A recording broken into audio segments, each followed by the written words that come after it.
Assalamualaikum warahmatullahi wabarakatuh. Hai Sobat Mahasiswa, berjumpa kembali bersama saya Mariana Safitri di mata kuliah PTIK. Kita masuk ke pertemuan 10, yaitu tentang aplikasi dan peranan dari teknologi informasi dan komunikasi. Untuk konsep dari TIK sendiri merupakan gabungan dari dua konsep, yaitu Information Technology and Communication Technology, ya, atau ICT, ya. Untuk ICT sendiri ini ada beberapa ahli yang memberikan pengertian, ya.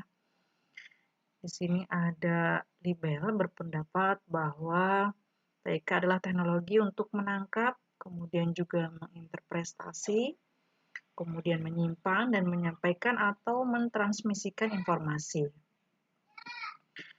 Sedangkan menurut Siaan, TIK selalu terdiri dari hardware dan software, ya, di mana kita ketahui hardware adalah perangkat keras, segala sesuatu peralatan teknologi yang berupa fisik, ya. Ciri yang paling mudah untuk menentukannya adalah terlihat dan dapat disentuh, ya. Sedangkan software ataupun perangkat lunak, sistem yang dapat menjalankan ataupun berjalan dalam perangkat keras tersebut, ya. Software sendiri dapat berupa operating system, ya, aplikasi ataupun konten, ya. Keuntungan dari penggunaan TIK ada beberapa, ya. Yang pertama, memudahkan orang dalam berkomunikasi dan memperoleh informasi. Kemudian juga membuka peluang bisnis baru, mendorong timbulnya proses demokrasi, meningkatkan kualitas dan kuantitas layanan publik, meningkatkan layanan informasi kesehatan jarak jauh, ya, atau telemedicine, memperbaiki pendidikan melalui e-learning, kemudian juga mengembangkan kemampuan dan kesadaran masyarakat, memperkaya kebudayaan, menunjang pertanian, serta juga menciptakan lapangan kerja. Untuk pokok bahasan di pertemuan 10 ini, kita bicara tentang peranan, ya, TIK di berbagai bidang, mulai dari bidang industri dan manufaktur sampai dengan bidang pendidikan, ya. Dan juga ada transformasi digital di sektor publik. Yang pertama, peran TIK di bidang industri dan manufaktur, ya. Di sini dalam bidang industri, komputer digunakan pada proses perencanaan terhadap sebuah produk baru, ya, dengan program desain, ya. Sebagai contoh di sini ada computer aided design, atau juga pemanfaatan robot, ya, yang secara otomatis melakukan kerja-kerja tertentu dalam sebuah industri yang dikontrol oleh komputer yang tidak mungkin dikerjakan oleh manusia, ya. Selanjutnya, peranan TIK dalam bidang kesehatan, ya, yang ada beberapa poin. Yang pertama, memudahkan dalam pencarian data-data pasien, kemudian meningkatkan komunikasi antar dokter, perawat, serta para medis lainnya. Dan ketiga, menggantikan fungsi manusia dalam hal pekerjaan yang rumit dan sulit. Contohnya di sini penggunaan smart card. Digunakan oleh juru medis untuk mengetahui riwayat penyakit pasien yang datang ke rumah sakit, karena dalam kartu tersebut biasanya para juru medis dapat mengetahui riwayat penyakit pasien, ya. Kemudian penggunaan robot, ya, di mana robot ini digunakan untuk membantu dalam proses operasi pembedahan, serta juga penggunaan komputer hasil pencitraan 3 dimensi untuk menunjukkan letak dari tumor yang ada dalam tubuh pasien, ya. Selanjutnya, peranan TIK dalam bidang militer, ya. Di sini komputer diciptakan untuk tujuan peperangan, ya, dalam sistem senjata, pengendalian serta komunikasi, ya. Kapal perang dan kapal terbang yang modern dipasang dengan peralatan komputer yang canggih untuk membantu dalam melakukan navigasi ataupun serangan yang lebih tepat. Selain itu, komputer juga digunakan dalam latihan simulasi peperangan, ya, bagi calon prajurit untuk mengurangi biaya. Kemudian juga implementasi dari teknologi informasi secara umum, yaitu berupa konsep Revolution in Military Affair, ya. Ini membahas konsep lingkup perang di masa yang akan datang, yaitu precision strike, kemudian dominating maneuver, space warfare, dan information warfare. Ya. Ini peranan TIK dalam militer, ya. Kemudian ada lagi peranan TIK dalam bidang pemerintahan. TIK dalam pemerintahan ini dikenal dengan istilah e-government. Teman-teman juga sering dengar ya istilah e-government, di mana tujuannya untuk pemanfaatan TIK dalam pemerintahan adalah agar pelayanan kepada masyarakat lebih efisien, kemudian juga dapat memberdayakan masyarakat karena dengan adanya infrastruktur government akan lebih mudah dan lebih cepat untuk mengakses informasi dari pemerintah. Selain itu, TIK dapat mendukung pengelolaan pemerintahan yang lebih efisien dan bisa meningkatkan komunikasi antar pemerintah dengan sektor usaha dan industri. Ya. Ada beberapa manfaat dari e-government ya, yang dapat kita rasakan. Sebagai contoh, pelayanan yang lebih baik kepada masyarakat ya, di mana informasi dapat disediakan 24 jam dalam sehari ya. Kemudian tanpa harus menunggu dibukanya kantor ya. Kemudian juga informasi dapat dicari dari kantor, dari rumah, dari mana saja ya, tanpa harus datang ke kantor pemerintahan. Selain itu juga peningkatan hubungan antar pemerintah, pelaku bisnis dan masyarakat umum, adanya transparansi, maka diharapkan hubungan antar berbagai pihak menjadi lebih baik ya. Di mana keterbukaan ini tentunya akan menghilangkan saling curiga ya, kemudian juga kekesalan dari semua pihak. Selain itu, pemberdayaan masyarakat melalui informasi yang mudah diperoleh ya. Dengan adanya informasi yang mencukupi, masyarakat akan belajar untuk dapat menentukan pilihannya. Sebagai contoh, data tentang sekolah ya, jumlah kelas, daya tampung murid, passing grade ya. Kemudian dapat ditampilkan ya secara online dan digunakan oleh orang tua untuk memilih sekolah yang pas untuk anaknya. Selanjutnya, pelaksanaan pemerintahan yang lebih efisien, di mana koordinasi pemerintahan dapat dilakukan melalui email ya ataupun video conference ya. Untuk Indonesia yang luas areanya sangat besar, tentu hal ini akan sangat membantu ya.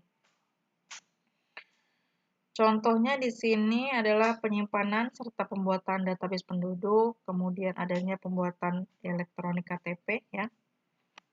Ini adalah peran TIK dalam bidang pemerintahan. Selanjutnya, peran TIK dalam bidang ekonomi. Di sini ada beberapa poin. Yang pertama ada e-banking ya. Teman-teman pasti sudah familiar dengan e-banking ya.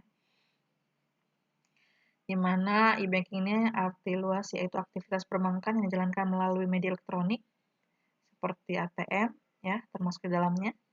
Internet banking juga dalam lingkup ini ya. Hanya saja lebih khusus dan diistilahkan internet banking. Sedangkan menggunakan mobile device seperti handphone, kita kenal dengan m-banking ya. Termasuk juga e-banking ya. Kemudian ada juga di dalamnya e-banking itu ada SMS atau m-banking ya, termasuk selanjutnya ada e-commerce. E-commerce ini teman-teman juga pasti sudah hampir semuanya sudah memanfaatkan ya, menjadi pelakunya ya dalam e-commerce ini, di mana perdagangan elektronik atau e-dagang ya atau e-commerce merupakan penyebaran bisa pembelian, penjualan, pemasaran barang ataupun jasa melalui sistem elektronik ya, seperti internet, televisi, kemudian website ya, serta jaringan komputer lainnya. E-dagang dapat melibatkan transfer dana elektronik, pertukaran data elektronik, sistem manajemen inventory otomatis. Ya. Ada lagi M-dagang atau M-commerce. sistem perdagangan elektronik dengan menggunakan peralatan portable ya atau mobile seperti telepon genggam, kemudian PDA ya, smartphone, kemudian notebook dan lain-lain ya. Kemudian ada yang namanya e-dagang atau e-commerce ya. Ini sistem perdagangan elektronik yang menekankan pada pencarian informasi yang dihasilkan oleh peralatan GPS ya dan juga satelit. Berbeda dengan M-dagang ya yang lebih menekankan pada aspek pemakaian peralatan mobile. L-dagang bisa menggunakan baik peralatan mobil maupun komputer jenis desktop. Selanjutnya, peran TIK dalam bidang pariwisata dan kebudayaan. Yang pertama, meningkatkan pariwisata dan kebudayaan suatu daerah. Kemudian mempromosikan pariwisata dan kebudayaan ke mancanegara. Meningkatnya kesadaran masyarakat terhadap pariwisata. Meningkatnya jumlah kunjungan wisatawan mancanegara maupun domestik. Dan terakhir, meningkatnya diversifikasi produk wisata yang kompetitif. Ya. Selanjutnya, peran TIK dalam bidang politik. Peran TIK dalam bidang politik terutama dalam pemungutan suara ya, yaitu pemungutan suara yang dikenal dengan istilah e-voting, di mana teknologi pemungutan suara elektronik atau e-voting dapat mencakup kartu PANS, scan optik, sistem voting, dan kios secara khusus ya, termasuk mandiri langsung merekam sistem voting elektronik atau DRE. Hal ini juga dapat melibatkan transmisi suara ya dan suara melalui telepon, swasta jaringan, komputer ataupun internet ya.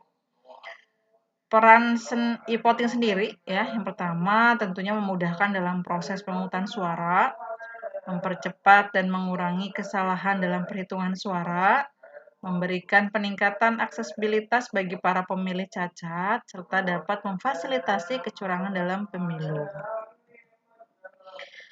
Selanjutnya, peran TIK dalam bidang pendidikan, ya, ada beberapa peranan. Yang pertama, TIK sebagai skill dan kompetensi, di mana penggunaan TIK harus proporsional, maksudnya TIK bisa masuk ke semua lapisan masyarakat, tapi sesuai dengan porsinya masing-masing. Yang kedua, TIK sebagai infrastruktur pembelajaran, ya, di mana tersedianya bahan ajar dalam format digital, kemudian the network is the school, kemudian belajar di mana saja dan kapan saja, ya. Selanjutnya, poin ketiga dari peranan TIK dalam bidang pendidikan adalah TIK sebagai sumber bahan belajar, ya.